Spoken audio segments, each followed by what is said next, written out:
I think a lot of us engage in work that either was presented to us, it's an opportunity, someone referred us, friend tapped us on the shoulder, said, hey, you should work here. And we go into those opportunities, and sometimes they're great, sometimes they're amazing, sometimes it's easy. And so we take that path of least resistance and we're in this place of easy. And a lot of my contemporaries are rejecting easy at this point. They don't want an easy job. I don't want to say they don't want the paycheck, but they care less about how big the paycheck is. And they care a little bit more of a few other criterion that have been burning in their souls.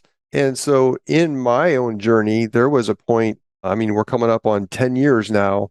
10 years ago, I was at this place of transition and I was interviewing for these jobs that I really didn't want. I didn't resonate with them. It just seemed like it was the next logical progression on the path that I was on. And I remember coming home from an interview. It was actually the second interview at this job. And I remember coming home and my wife asked me, so what do you think? And my response was, well, I guess it's fine. I guess. Yeah, I can do that.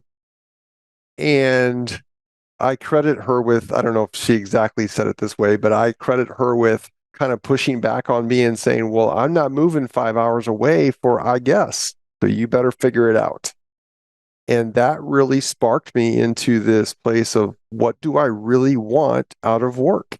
Because the path that I was on, the progression that others were telling me that I should do was not something that inspired me at all. I had no desire to do that.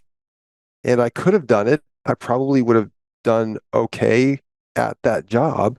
But there came two very distinct realizations out of that. And it was number one, that I was probably wired and designed for something different than that job. And number two, someone else was wired and designed exactly for that job. And if I took that job, then the person who was wired and designed and should be there would not be there. And it became this kind of like, I don't know if you want to call it an aha moment, but it was just like this really stark realization of that's not where I'm supposed to be. But I still didn't have an answer yet, which made it even harder, right? Because when you don't have a plan, at least for me, when I don't have a plan, then like I feel the world is collapsing if there's not a plan. We gotta have a plan. What's the plan? I gotta have a plan.